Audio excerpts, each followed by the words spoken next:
Hello everybody. Today we're going to deal the Crucible character analysis. John Proctor is the first one. In a scene, the Crucible has the structure of classical tragedy, with John Proctor as the play's tragic hero. Honest, upright, and blunt-spoken, Proctor is a good man, but one with a secret fatal flaw.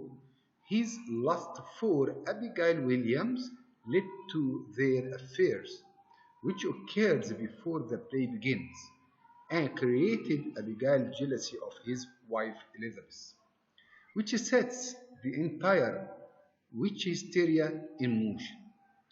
Once the trial begins, Proctor realizes that he can stop Abigail's rampage through silence, but only if he confesses to his adultery. Such an admission would ruin his good name, and Proctor is above all, okay, a proud man who places great emphasis on his reputation. He eventually makes an attempt through Mary Warren's testimony to name Abigail as a fraud without revealing the crucial information. This attempt fails.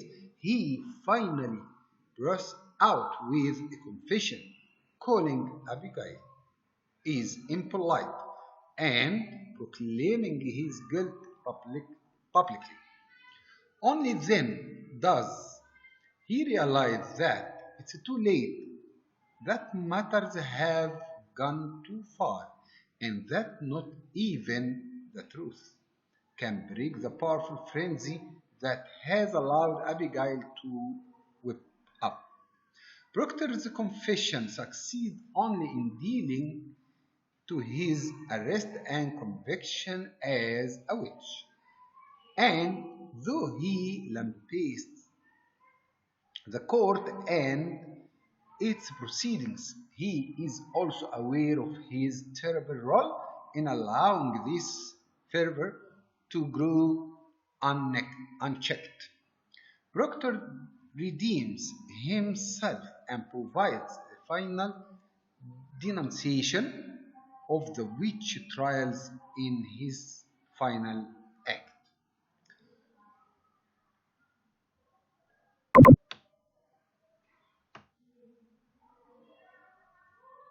Okay? Offered the opportunity to make a public confession of his guilt and live, he almost scambles,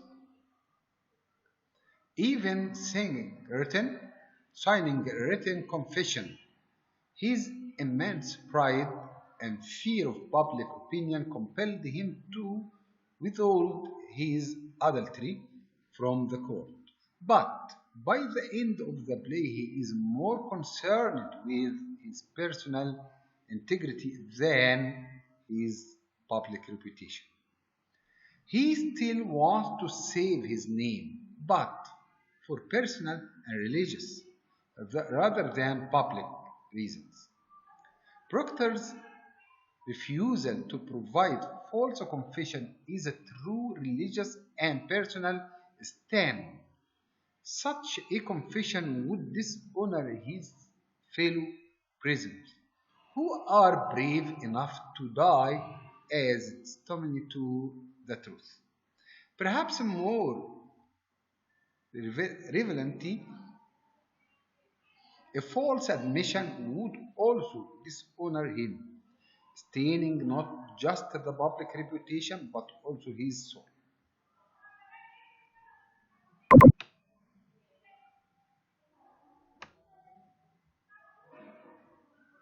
Okay? Uh, he still wants, yes, he still wants to save his name, but for personal and religious rather than public reasons. Proctor's refusal to provide a false confession is a true religious, uh, sorry, a true religious and personal stand. Such confession would dishonor his fellow prisoner who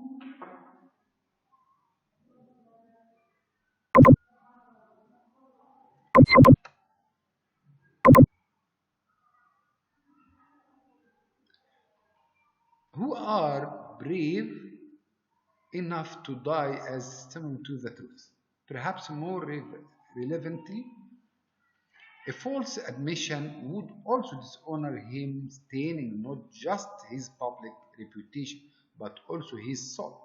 By refusing to give up his personal integrity, Proctor implicitly proclaims his conviction that such integrity will bring him to heaven. He goes to the gallows redeemed for his earlier sins. As Elizabeth says, to end the play, responding to Hale's plea that she convinced Proctor to publicly confess. He have his godness now. God forbid I take from him. Okay? Thank you so much. Goodbye.